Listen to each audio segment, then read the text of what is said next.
계속 진행할까요? 우리 챕터 3.4의 간주임대료입니다. 이 간주임대료는 전형적으로 계산 문제밖에 안 나오고 말 문제는 안 나오는 토픽이죠. 그래서 간단하게 설명을 드릴게요. 1점에 추계결정 이외의 규정인 일반 규정인데요. 내용을 보시다시피 세 가지 요건을 AND 요건으로 맞춰야 하고요. 첫 번째는 차액금 과다법인, 즉 차액금 적수가 자기 자본 적수의 2배를 초과해야 하고요. 부동산 임대업을 주업으로 합니다. 이거는 전체 자산분에서 임대용 자산이 50% 이상을 넘긴다는 소리고, 세 번째는 영리내국법인입니다.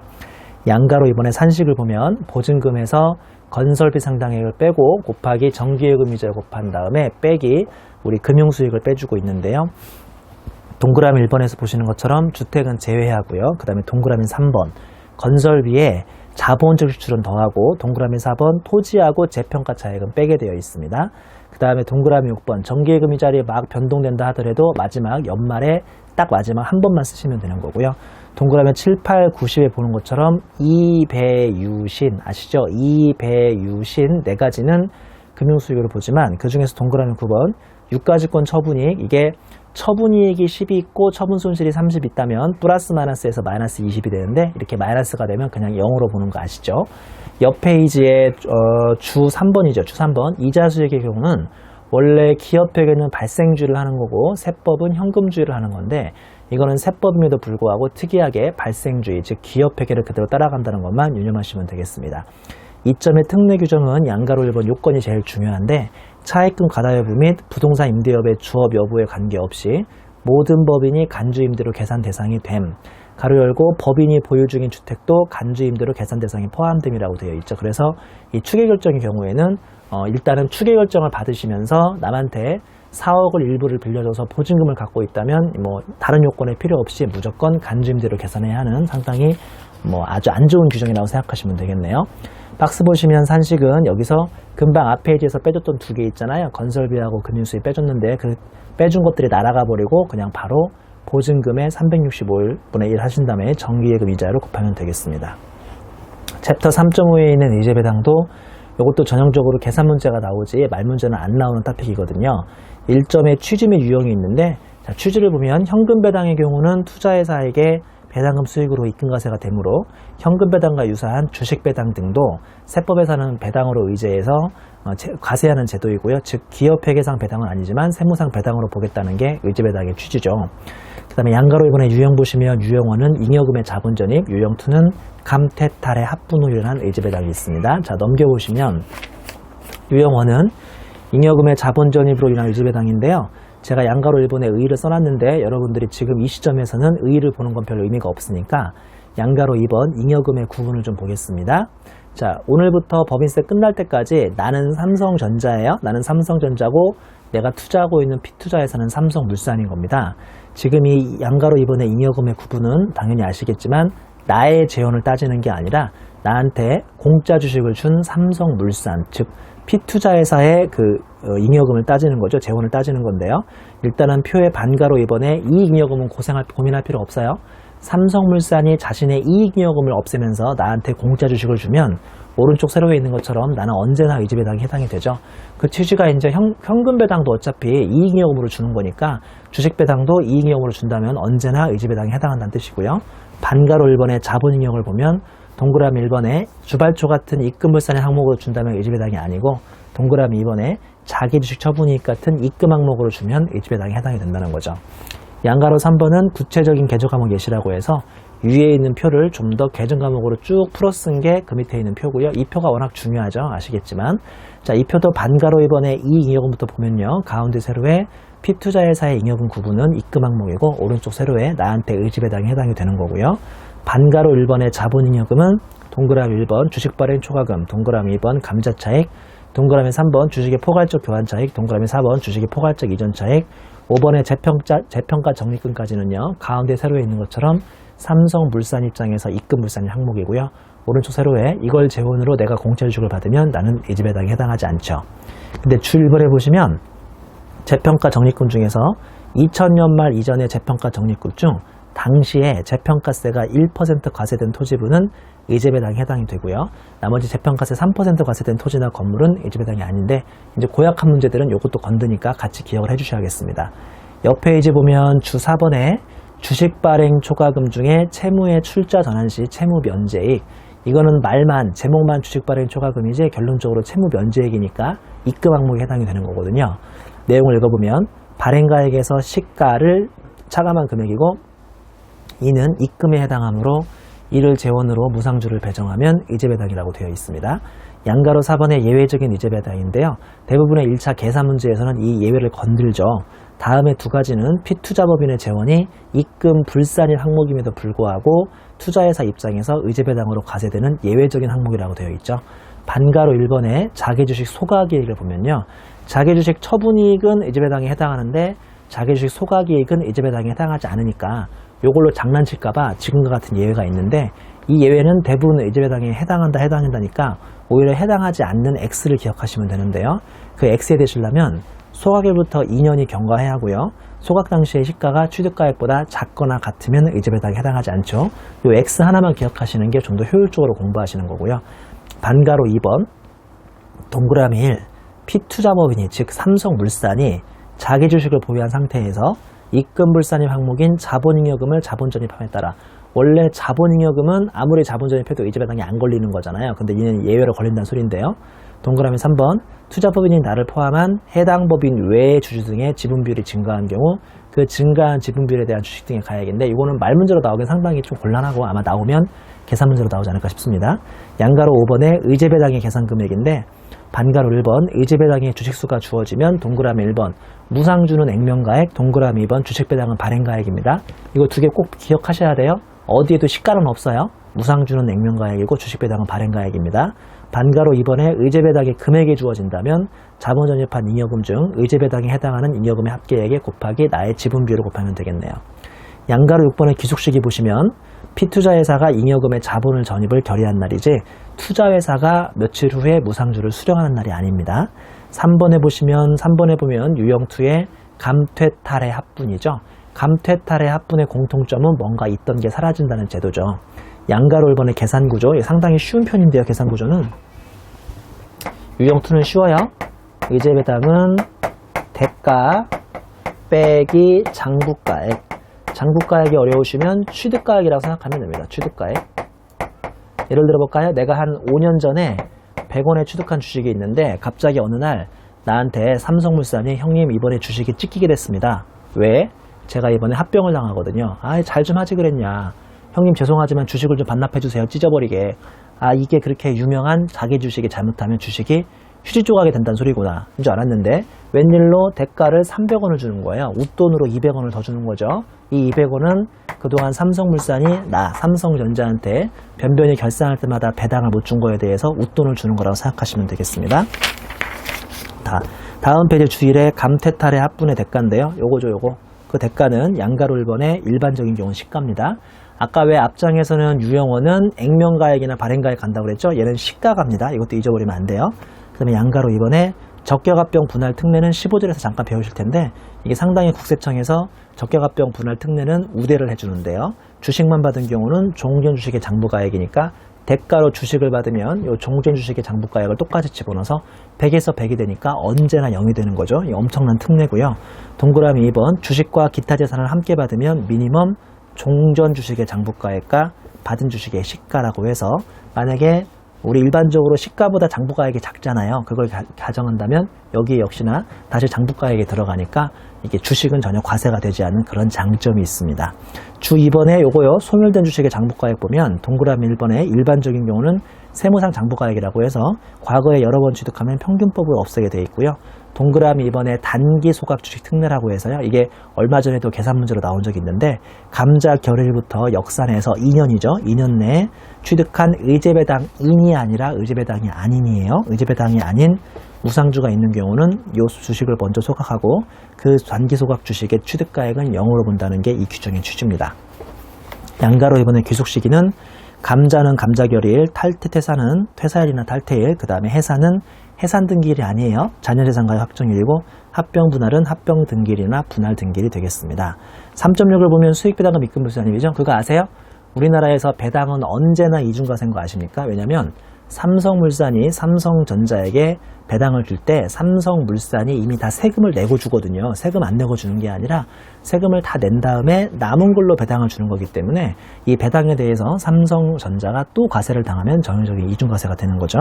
옆 페이지 보시면 양가로 이번에 유형이 2개가 있고요. 그 중에 이점부터 진행합니다.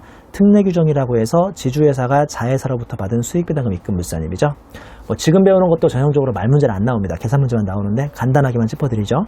지주회사 요건 그냥 보시면 되고요. 동그라미 이번에 자회사에 대한 지분율이라고 해서 직접 내국법인의 발행주식 총수의 40% 가로 열고 상장하고 벤처 20% 이 40% 20%는 기억해야죠. 이상을 배당 확정일이 아닌 배당 기준일 현재 3개월 이상 계속 보유하고 있어야 하고요. 동그라미 3번에 자회사의 업종이라고 해서 금융지주는 금융자회사만 가지고 있어야 하고 일반 지주는 일반 자회사만 가지고 있어야지 서로 짬뽕시키면 안 되겠습니다. 만약에 짬뽕시켜버리면 이따 배우실 일반 규정으로 가십니다. 그 다음에 양가로 2번 보면 입금불산이 금액인데요. 수익배당금에서 페널티 성격으로 지급이자를 남한테 내고 있으면 그 지급이자를 빼버리고요. 곱하기 입금불산율을 곱하는데 지급이자를 다 빼는 게 아니고 전체 자산분에 그 회사 주식을 투자하는데 얼마나 썼냐고 해서 전체 자산분에 그 회사 주식의 비율만큼만 지급이자를 빼고 있죠. 자, 여기서 동그라미 1번 수익배당금에 들어가지 않는 것들이 몇 개 있는데요. 일단 당연하지만 배당 기준일 현재 3개월이 채 안 된 주식이고요. 그 다음 땡마크 보면 배당소득공제 적용법인, 왜냐면 나한테 배당을 준 삼성물산이 만약에 배당소득 공제를 받는다면 삼성물산이 법인세를 냈다 안 냈다? 안 냈을 테니까 이때는 이중과세 조정해주지 않고요. 그 다음에 동업기업 과세특례 적용법인도 동업기업 과세특례를 적용받으면 세금을 안 내거든요. 걔한테 아무리 배당 받아봐야 이중과세 조정이 안 되고요. 최저한세마저도 배제된다면 이것도 그 삼성물산이 거의 법인세를 안 냈다는 뜻이니까 최저한세마저 배제되는 100% 감면 적용법인한테서 배당을 받아봐야 이중과세 조정을 할 필요가 없고요. 동그라미 2번 실제 배당에 대해서만 이걸 계산하는 게 아니라 의제 배당도 이거 계산해 주는 겁니다. 어려운 문제는 1차 수준에서도 의제 배당 문제를 물어본 다음에 수익 배당과 입금물산임을 같이 물어보는 문제들이 있죠. 동그라미 3번 지급이자에 적용되지 않는 거 현재가 차근차근 생각해가고 연지급 수입이자 항상 같이 나오죠. 이 두 개는 세법에서 지급이자로 보지 않고요. 그 다음에 나중에 사절에서 배우시겠지만 송금불사입된 지급이자도 지급이자로 보지 않습니다. 주식적수는 단기 중 세무상 주식이고 자산적수는 단기 말 재무상 자산적수입니다. 우리 언제나 자산은 재무제표 쓰는 거 알죠? 세무상 쓰지 않고 재무상 씁니다. 그 다음에 주 1번의 입금불산임수를 보면 이거 외우셔야 하는데요. 20에서 40까지는 80%, 40을 초과하면 100%, 오른쪽 세로에 자회사가 비상장이라면 40에서 80까지는 80%, 80%를 초과하면 100% 해주고 있습니다. 자, 다음 페이지 3점 보면 일반 규정인데요. 모든 게 똑같고 그 비율만 다르죠. B투자회사가 상장이면 30% 이하면 30%, 30에서 100%까지는 50%, 100%면 진짜 100% 해주고 있고요. 오른쪽 세로에 비상장법인은 50%까지는 30%, 50에서 100%까지는 50%, 100%면 정말 100%를 해주고 있습니다. 자, 넘겨서 말 문제가 이 부분은 많지 않으니까요. 간단하게 한두 문제만 풀어보면 1번 문제 풀어보죠. 법인세법상 입금의 계산에 관한 사항이다. 옳지 않은 것은 1번 부가세 매출세액은 내국법인의 각소 계산에 있어서 이를 입금에 산입하지 않는다. 이게 당연한 소리죠. 왜냐하면 부채니까. 2번 주식의 포괄적 교환 차익은 내국법인의 각소 계산에 있어서 입금에 산입하지 않죠. 이거는 일종의 주발처라고 했죠. 3번 배당 기준일 전 3개월 이내 취득한 주식을 보유함으로써 발생하는 수익배당금에 대해서는 수익배당금의 입금을 사는 규정을 적용하지 않는다. 이것도 맞는 소리죠. 4번 전기에 송금으로 처리한 업무용 건물에 대한 재산세를 환급받아 전기 오류 수정 이익으로 회계 처리하면 입금으로 파야겠네요. 전기 송금은 단기 입금이니까 4번이 오답이겠습니다. 5번 자기 주식의 양도 금액은 세법에서는 입금 항목으로 본다고 했죠. 자, 그 다음에 3번 문제 보겠습니다. 법인세법상 수익배당금에 대한 설명으로 옳지 않은 것은 1번 고유목적 사업 준비금을 송금에 산입하는 비영리 내국법인이 지분을 출자한 다른 내국법인으로부터 수익배당금에 대해서는 일반 법인의 수익배당 금액에 입금물산임에게 60%나 입금을 산입한다. 이게 어디서 나온 60%인지 모르겠는데요. 고유목사업 준비금을 송금 산입하면 세금을 안 내거든요. 그렇기 때문에 이거는 입금물 산입을 아예 적용하지 않죠. 2번 자본시장과 금융투자에 관한 법률에 따라 투자회사가 법령으로 정한 배당 가능에 90% 이상을 배당하는 경우 그 금액은 해당 사업료의 소득금액에서 공제한다. 이거 아까 배웠던 왜 우리 그 배당소득공제라는 제도 있죠. 그 제도에 해당하는 거고요. 3번 내국법인 중 독점 규제 및 공정거래에 관한 법률에 따른 지주회사가 주권상장법인 이외에 자회사 출자총액의 40%를 보유하여 수취한 배당에 대해서는 입금불산임을 정보받기 위해서는 배당 기준 현재 3개월 이상을 가지고 있어야 한다. 맞는 소리고요. 4번 자산 유동화에 관한 법률에 따라 유동화 전문회사가 법적 요건을 갖춘 이익을 배당한 경우 그 금액을 해당 사업연도 소득공제 받기 위해서는 법령이 정하는 바에 따라서 소득공제 신청을 해야 한다. 이것도 맞는 소리고요. 옆 페이지 5번 보면 내국법인 중 독점 규제 및 공정거래에 관한 법률에 따른 지주회사가 벤처기업 육성에 관한 특별조치법에 따른 벤처기업인 자회사의 배당금에 대해서 입금불산임을 적용받기 위해서는 20%라고 그랬죠? 20%를 3개월 이상 계속 보유해야 한다. 이것도 맞는 설명 되겠습니다. 7번 문제 좀 볼게요.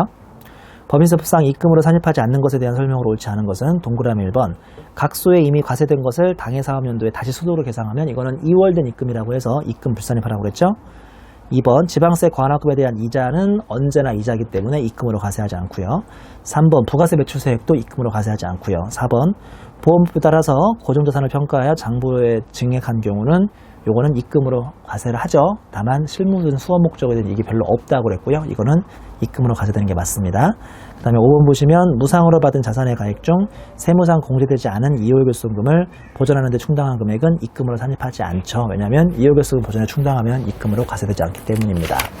이번에는 챕터 4의 송금과 송금불산입니다. 챕터 4.1의 송금 일반 양가로 1번의 송금의 정의 보면 법인의 순자산을 감소시키는 손비금액 다만 순자산 감소임에도 불구하고 1. 자본의 환급 2. 잉여금의 처분 3. 법인세법에서 송금불산임으로 규정하는 것은 제외하라고 되어 있네요. 그리고 손비는 사업과 관련되며 일반적으로 용인되는 것이거나 아니면 수익과 직접 관련된 것이어서 훨씬 더 입금보다 훨씬 더 엄격하게 적용을 하게 되고 있고요.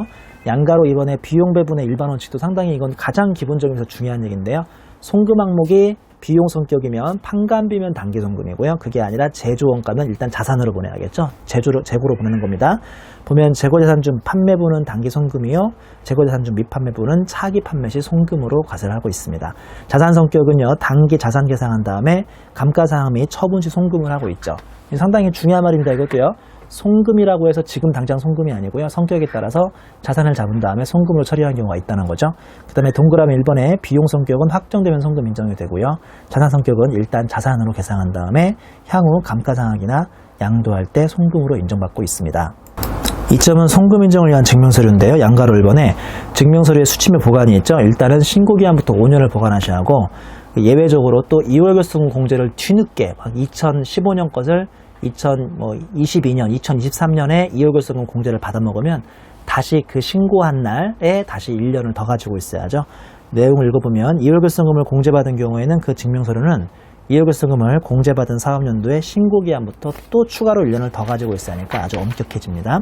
다음 페이지 양가로 이번에 증명서류의 종류 보면 법적 증명서류라고 해서 세금계산서 계산서, 신용카드 매출전표, 그 다음에 원천징수 영수증이 들어가고요. 법적 증명서류 이외의 증명서류는 간이영수증이 있습니다. 양가로 3번 증명서류 수취 시 불이익인데 미수취 시 보면 동그라미 1번 증명서류를 아무것도 미수취한다. 즉 간이 영수증이라도 받아야 하는데 아무것도 안 받아오면 보다시피 무조건 규제, 금액 제한 없이 규제고요. 송금 불산입이고 가산세 없어요. 송금 불산입 자체가 세울 만큼 가산세니까 이러면 가산세가 없습니다. 동그라미 2번 접대비인데 건당 만원 초과 또는 경조금은 20만원 초과한다면 역시나 송금 불산입이고 가산세 없습니다. 동그라미 3번의 일반 비용은 건당 3만원 초과할 때고요. 그때 잘 보시면 법정 증명서류 외에 영수장이나 청첩장 같은 거 받아와도 송금 인정이 되죠. 단 가산세가 2% 있고요. 마지막으로 법인 내부 비용은 금액 제한 없이 송금 인정이 되고 있으니까 이 표는 아주 기본적이면서 꼭 기억하셔야 할 표입니다. 4.2의 주요 송금 내용 보면 동그라미 1번 판매한 상품부터 옆 페이지 24번까지 있는데 어차피 이것들이 다 한도 초과로 송금 불산입을 당할 수 있으니까 제가 중요한 걸 몇 개만 찍어드리죠. 동그라미 6번 영업자가 조직한 단체로서 법인이거나 주무관청에 등록된 조합 또는 협회에 지급한 회비는 이거 아주 중요하죠. 이따가 주 2번에서 다시 한번 설명을 드릴게요. 옆 페이지 보면 옆 페이지에 동그라미 12번도 기억합니다. 장식, 환경미화 등의 목적으로 사무실, 복도 등 여러 사람이 볼 수 있는 공간에 상시 비치하는 미술품 취득가액 중 취득한 사업료도 송금으로 계상한 금액이 500만 원 이하이면 이거는 비용 인정받고요. 500만 원을 초과하면 원칙대로 자산입니다. 자, 우리 회사에 미술품을 산 거예요. 이 미술품을 우리 사장님 혼자 볼 수 있게 사장님 방에다 걸어놓으면 안 되고요. 사무실이나 복도 등에 상시 비치하기만 하면 이건 자산 인정이 되거든요. 근데 채 500만 원이 안 되면 원하시면 비용을 떨어버릴 수 있는 거예요. 500만 원을 초과하면 무조건 자산이고요. 500만 원이 안 되면 비용이다가 아니라 원하면 비용으로 떨 수 있다 이 소리죠. 자, 그 다음에 또 내용 아셔야 할 것 중에 하나가 그 외에는 그렇게 중요한 건 없네요. 주 2번으로 내려오시겠어요? 주 2번 협회비와 조합비인데 동그라미 1번 영업자 단체가 법정 단체이면 일반 회비는 전액 송급, 그 다음에 특별 회비는 지정 기부금. 그게 아니라 영업자 단체가 임의 단체면 지정 기부금이니까 이거 꼭 기억하셔야겠죠. 4.3으로 가면 자산의 평가 차손의 송금불산입인데요. 1번에 자산 평가에 대한 일반론이라고 해서 우리 원래 세법은 무조건 원가법인 거 아시죠? 원가법이므로 평가 손실이 있으면 부인해서 송금불산입합니다. 하지만 예외적으로 다음에 세 가지 이거 꼭 기억하셔야 돼요. 이거 워낙 중요합니다. 재고자산이면 파손부패고 그 다음에 유가증권이면 부도파산, 그 다음에 세 번째로 고정자산이면 천재지변. 요 세 가지는 무조건 기억하시기에 아주 중요하니까. 그 다음에 그 밑에 주, 이게 조금 헷갈리는데요. 피투자회사에 대한 투자회사 지분율이 5% 이하이고 and 취득가액이 10억 이하인 경우에만 가능합니다. 그러니까 무슨 말씀이냐면 내가 어떤 회사 주식을 샀는데 내가 그 회사 주식을 5%를 넘게 갖고 있거나 취득가액이 10억이 넘어버리면 나랑 그 회사가 서로 특수관계인이 될 수가 있거든요. 이렇게 서로 특수관계인이 있는 회사 주식을 내가 몇 년 후에 부도났다라고 해서 송금 인정을 해달라고 하면 국세청이 좀 색안경을 끼고 본다 이거예요. 그래서 이런 경우는 인정이 안 될 수도 있는 겁니다. 이왕 기억하실 거면 주까지 정확히 기억하시는 게 낫죠. 자, 그 다음에 우리 사례는 그냥 혼자 보시고요. 2점에 평가차손의 송금 귀속식인데요. 잘 보면 감액사유가 발생한 사업연도, 감액사유가 발생한 사업연도에 장부가액을 사업연도 종료일 현재의 시가 법인별로 시가총액의 1,000원 이하이면 적어도 1,000원은 남겨놓은 다음에 감액하고요. 기업회계가 비용으로 계상해야만 세법상 송금으로 인정되니까 이게 일반적인 다른 결산조정 사항하고 달리 귀속 시기를 회사가 결정할 수 없는 독특한 결산조정인 것도 기억하셔야겠습니다. 챕터 4.4에 가면 인건비 등의 송금불산입인데요. 1점의 인건비 원칙은 근로에 대한 대가이기 때문에 당연 송금 인정이 돼야 하는데 예외를 보면 송금불산입이라고 해서 비상근 임원 인건비, 그 다음에 지배주주와 특수관계 인건비, 3번은 노무출자사원의 인건비, 4번, 5번을 기억해야죠. 임원 상여금 한도 초과액, 임원 퇴직금 한도 초과액입니다. 여기서 주1에 지배주주의 정의 나와 있는데요. 1% 이상 주식을 소유한 주주로서 특수관계인하고 주식을 다 더하니까 가장 지분율이 높은 주주들을 말하는 거고요. 주 2번에 임원 상여금 한도 초과액은 급여 규정이 있다면 전액 송금으로 인정이 되고 급여 규정이 없으면 매우 드문데 이때는 전액 송금 불산입이 돼버립니다. 여기서 규정이라면 정관, 주총, 사원총의 이사회 결의까지 의미하고 있고요.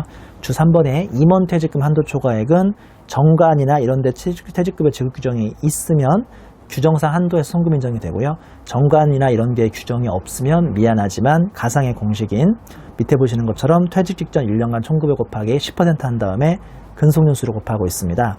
그리고 여기서 퇴직간 1년간 총급여라고 하면 동그라미 1번에 급여, 임금, 보수, 상여, 수당, 기타 이사, 유아, 유사한 성질의 금액이 다 들어가고요. 송금불산임액은 비과세되는 근로소득을 넣으시면 안 되겠습니다. 그리고 근속연수가 되게 특이한 게 1개월 미만을 절사하죠. 우리 대부분 규정은 1개월 미만을 인정해 주는데 이 규정은 1개월 미만을 절사하니까 그것도 기억해야겠네요. 42페이지 2점 보면 잉여금 처분이라는 상해인데 이거 참 많이 나오죠, 시험에요. 우리 원칙을 보면 자본의 감소이므로 원래는 송금이 아닙니다. 즉 기업회계도 세법도 대변에 현금 상해를 주면서 차변에 이익잉여금을 없애는 거지 비용 잡는 건 아니잖아요. 근데 양가로 이번에 예외라고 해서 다음의 경우는 송금 산입이 인정되는데 첫 번째 성과배분 상여금, 두 번째 자기주식 성과금, 세 번째 주식선택권까지 인정되고 이게 참 시험에 자주 나오는 게 그중에 특히나 동그라미 3번 주식선택권은 오직 임원, 얘도 임원이 된다는 거, 나머지 두 개는 오직 사용해만 되는데 3번은 임원과 사용인 같이 되니까 임원 되는 건 오직 주식선택권밖에 없다는 거, 이거 상당히 시험에 많이 나옵니다. 그리고 오른쪽 세로의 사유는 1차 목적에서 이 사유까지는 알 필요 없죠. 왜냐하면 대부분 시험 문제는 이 사유를 만족했다고 가정하고 문제를 주기 때문에 그냥 가운데 세로에 있는 두 개는 사용인이고 세 번째 거는 임원이 된다는 것만 잘 기억하면 되겠네요. 3번의 복리후생비인데요. 임원과 사용인을 위해 다음에 열거한 것에 한해서 송금 인정을 해준다고 되어 있고요. 가로 열고 실무상은 대부분 이게 복리후생을 위해서 다 송금 인정이 된다고 생각하면 되겠네요. 특히나 동그라미 2번 기타에 2년 전인가 파견받은 근로자에 대한 복리후생비가 들어갔습니다. 현대차 조립 라인에 보면요, 파견받은 이런 임직원들이 많이 있을 텐데 과거에는 그 사람들한테 뭔가 우리가 복리후생비를 줘버리면 법인 대 법인끼리 거래라고 해서 접대비로 처리했는데 요새는 다 복리후생비 인정을 받습니다. 주에 내려오면 국민연금, 국민건강보험료, 고용보험료 처리인데요. 동그라미 1번, 사용자 부담분을 사용자가 부담한 경우, 즉 우리가 월급 받을 때 그러니까 절반 정도는 절반은 내가 이 사대보험을 부담하고 나머지 절반은 회사가 부담하게 돼 있어요. 우리나라에서. 동그라미 1번은 너무 당연한 건데 사용자 부담분, 즉 회사 부담분을 회사가 부담하면 법인의 송금 당연히 인정되고요. 개인의 소득세는 비과세되고 있는데 동그라미 2번, 이런 경우는 완전 비정상적인 회사인데요. 사용인 부담분, 즉 회사가 아닌 임직원이 부담해야 할 것까지도 사용자, 회사가 부담해주면 정말 이 회사는 완전히 천국입니다. 저 이런 회사 본 적 없는데요. 시험에만 나오죠. 그럼 법인의 송금도 뜻밖의 송금 인정이 되는데 인건비로 인정되기 때문에 오른쪽 세로 이거는 개인들은 근로소득세로 과세가 되고 있습니다. 4점에 보면 공동경비 및 업무간 비용의 송금불산입이죠. 공동경비, 자 양가로 1번, 출자 공동사업자끼리는 출자 비율로 안분하면 되고요. 비출자 공동사업자는 특수관계에 있으면 일반적인 경우는 매출액 비율, 2번에 행사비 등의 참석 인원과 즉 머릿수, 두수랑 관계가 있으면 그냥 매출액과 참석 인원 비율 중 선택하면 되고요. 3번에 공동 구매비 등의 구매 금액과 관련이 있으면 매출액과 금액 비율 중에 선택을 하면 되고, 요새 무형자산이 완전 상당히 이슈거든요. 무형자산은 직전 회계 사업연도와 기업 회계에 따른 자본입니다. 자본 되게 특이하죠. 자본과 매출액 중 선택을 할 수가 있고요. 그 외에 일반적인 경우는 약정, 즉 계약이 있으면 계약대로 나누시면 되고 없으면 유예 비율로 하면 되겠습니다. 줄 1번 보면 직전 매출액 또는 단기 매출액 중 선택이 가능하고 한 번 선택하면 올해부터 5년 동안은 똑같은 비율로 가셔야 합니다. 무선택이면 직전 사업연도 매출액을 보고요.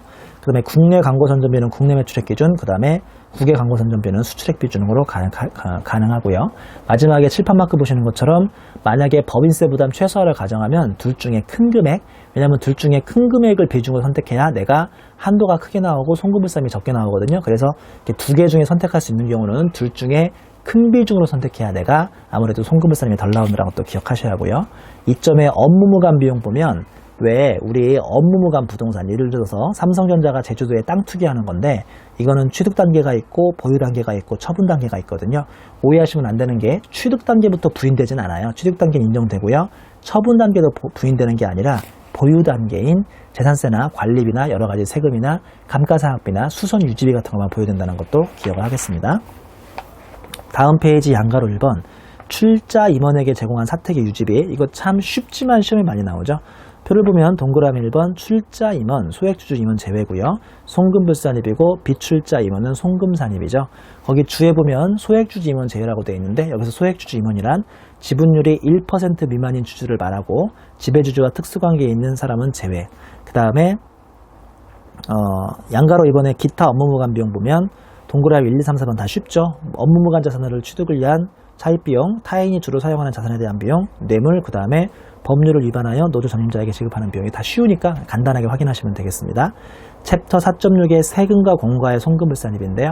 이게 원칙만 잘 기억하시면 되죠. 원칙은 송금이고 예외는 손불인데요. 원칙을 가보면 파란색에 제가 뭐라고 써놨냐면 잘못이 없고 피할 수 없으면 내가 내고 싶어서 내는 게 아니라 국가에 어쩔 수 없이 내는 비용이기 때문에 송금 인정을 해준다는 뜻이고요. 손불 보면 법인세, 부가세, 매입세, 공제액 중 일부, 미판매된 개별소비세, 주세, 미납액은 조세 정책적 목적으로 손불하고 있습니다.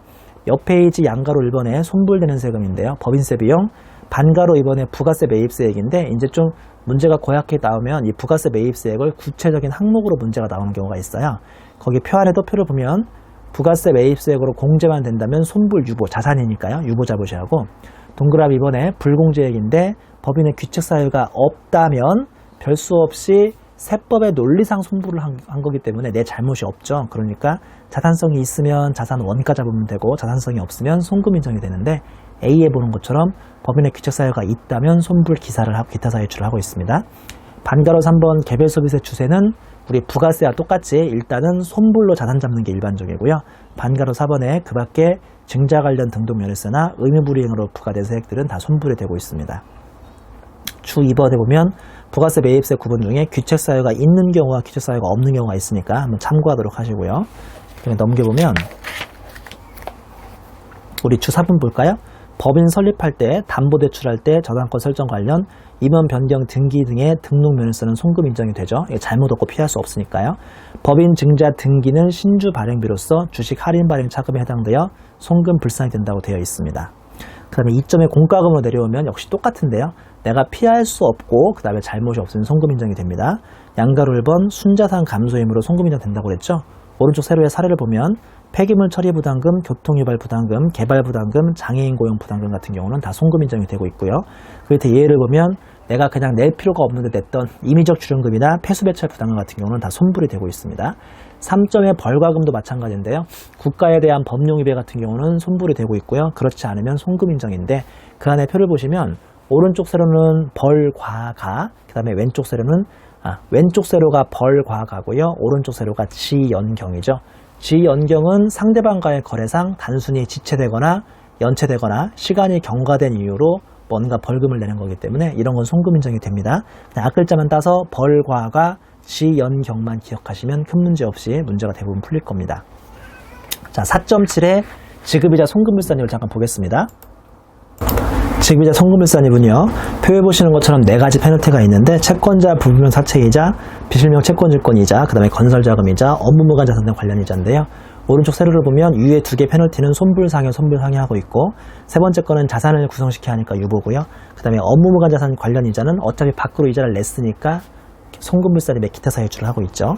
자, 위에 2개는 너무 썰렁해서 문제에 안 나오거나 나와봐야 누구나 쉽게 풀 수 있으니까 건설자금 이자하고 업무무관 이자를 배웁니다.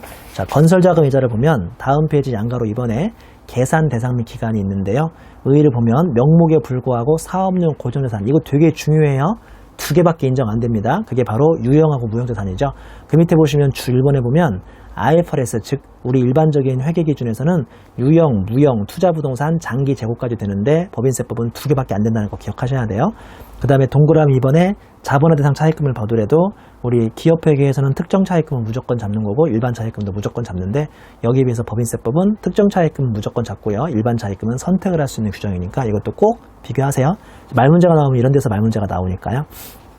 자, 다시 표로 올라갑니다. 반가로 1번의 의의를 보면 두 번째 줄에 차입금에 대한 지급이자 및 이와 유사한 성질의 지출금이라고 해서 지급과 관련된 비용인 지급보증료하고 연체이자까지는 들어가고 원본에 다시 가산하는 연체이자하고 기업회계와 달리 외화 차입금에 의한 환율 변동손익은 들어가지 않죠. 그 다음에 계산기간 보시면 건설 등을 개시하고 금융비용이 발생한 날부터 건설이 준공된 날인데요. 주 2번에 내려가면 건설이 준공된 날이라고 해서 토지는 대금 청산이라고 사용일 좀 빠른 날, 그 다음에 건축물은 양소세의 취득일과 사용 개시일 좀 빠른 날이 되겠습니다. 양가로 3번의 계산 방법은요, 말문제에서는 당연히 이게 안 나올 텐데 그냥 미니멈을 보시면 일단은 동그라미 2번 해당 건설에 사용했던 자본화 기간에 대한 실제 발생한 일반 차입금 이자를 넘지 않는 범위에서 동그라미 1번 평균 지출액 빼기 특정 차입금으로 먼저 나간 거 빼고 그 다음에 곱하기 자본화 이자를 곱하고 있습니다. 양가로 4번의 세무조정 요약을 보면요, 건중이 기업회계 130, 세법에서는 100만 잡혀야 한다면 자산을 30만큼 감소시켜야 하니까 송금산입에 마이너스로 하는 거고요. 다음 페이지 반가로 이번에 과소계상, 즉 기업회계는 100을 잡았어야 하는데 세법은 80밖에 안 잡았으면 자산을 더 잡아야 하니까 송금불산입의 유보. 근데 이게 뭐가 중요하냐면 B가 중요하죠. B. 이게 상각자산이고 건물이고 아직 단기말 건설 중이면 똑같이 손불 유보인데요. 단기말 건설이 완료되면 이제 그때는 이 지급이자 탑픽이 아니라 뒤에 나오는 감가상각비 탑픽으로 바뀌어서 즉시상각 이자라는 걸 해줘야 하는데 이거는 상당히 의미가 있고 중요하죠. 하지만 계산 문제에서만 나오고 말 문제에서는 이게 나올 수는 없습니다. 3점의 업무무관 자산 등 관련 이자인데요. 계산구조 보시면 지급이자 곱하기 차입금 적수분의 업무무관 자산 적수 더하기 특수관계인 가지급금 적수고 100%를 한도로 하고 있습니다. 주 1번 중요하죠. 왼쪽 세로는 지급이자로 보는 거, 오른쪽 세로는 지급이자로 보지 않는 건데 수업 목적으로 오른쪽 세로에 1번하고 4번은 꼭 기억하셔야 돼요. 1번 현재가 차례차금 상각해가고 4번 연지급 수입이자는 꼭 기억하시기입니다. 그리고 주 2번에 내려오면 저 분자에 쓰는 업무무관 자산 적수는 업무무관 부동산의 취득가액이기 때문에 재평가 차익이 있으면 들어가면 안 돼요. 말 그대로 취득가액이 들어가야 하거든요. 그리고 특수관계인 시가초과취득액은 들어갑니다. 그리고 주 3번에 특수관계인 가지급금 적수는 업무무관 자금 대여액, 즉 기업회계 대여금이라고 생각하면 되고요. 동일인에 대해서 가지급금과 가수금이 함께 있으면 가지급금하고 가수금 족수를 상계해버려서 네팅을 치게 되어 있고요. 그 다음에 가지급금과 가수금에 대해서 상환기간하고 이자율 등의 각각 약정이 있으면 그때는 상기할 수 없습니다. 그 밑에 주 4번에 보면 가지급금으로 보지 않는 것인데요. 여기 나오는 박스 9개는 상당히 중요합니다. 그 중에서 특히 수업 목적으로 중요한 걸 불러드리면요. 동그라미 1번 미지급 소득인 배당과 상여금에 대한 소득세 대납액, 그 다음에 동그라미 2번 우리사조조합 관련된 가지급금, 3번에 금료가 불분, 4번에 경조사비 대여금, 5번에 학자금 대여금, 그 다음에 7번에 입금산입액의 귀속이 불분명하여 대표자에게 상여처분한 소득세 대납액, 요것들은 기억하셔야 돼요. 여기를 포함한 9개는 가지급금이 나가는 데 대한 합당한 이유가 있거나 실무상 100%의 관행을 존중하기 위해서 저 분자에 있는 가지급금에 집어넣지 않는다는 것도 함께 기억해 주시죠. 뒤에 보시다시피 문제가 거의 없죠. 여기는 워낙 계산 문제보다는 말 문제보다는 계산 문제가 많이 나오는 거니까 문제가 거의 없습니다. 1번 문제 좀 보겠습니다. 법인세법상 영리대국법인의 인건비, 접대비, 지급이자에 관한 설명이 다 옳지 않은 것은 1번 법인이 임원 또는 사용인에게 지급하는 상여금 중 이사회 결의에 의해서 결정된 급여 기준을 초과한 경우 초과액은 송금에 산입하지 않는다라고 되어 있는데 사용인은 이런 규정이 전혀 없죠. 항상 인건비는 임원한테만 칼날을 들이대기 때문에 1번 자체가 틀린 설명입니다. 2번 비상근 임원에게 지급하는 보수는 부당행 계산 부인에 해당하는 경우를 제외하고는 송금에 산입하죠. 부당행위 계산 부인에 해당하는 경우가 문제인 거지 비상근 임원한테 급여 준다고 해서 문제는 아닙니다. 3번 법인이 그 사용인이 조직한 조합 또는 단체에 복리세비를 지출한 경우 해당 조합이나 단체가 법인이면 이를 접대비로 본다라고 되어 있는데요. 사용인이 조직한, 이건 나중에 접대비에서 배우는데 사용인이 조직한 조합이나 단체가 이게 법인이 돼버리면 법인과 법인끼리의 거래가 돼서 접대비가 되는 게 맞죠. 4번 건설자금에 충당한 차입금 이자 중 특정 차입금에 대한 지급이자는 건설 등이 중공된 날까지 이를 자본지출로 해서 그 원본에 가산한다. 이것도 맞는 소리고요. 5번 건설자금 이자에 충당한 차입금 이자와 그 다음에 채권자 불명 사채이자를 송금을 산입하는 경우는 채권자 불명을 먼저 송금을 산입하고 그 다음 순서대로 송금물 산입을 진행해 주는 게 맞겠습니다. 여기까지 해서 우리 챕터 4 마치고요. 또 나중에 잠시 쉬었다가 챕터 5를 진행하도록 하겠습니다. 수고하셨습니다.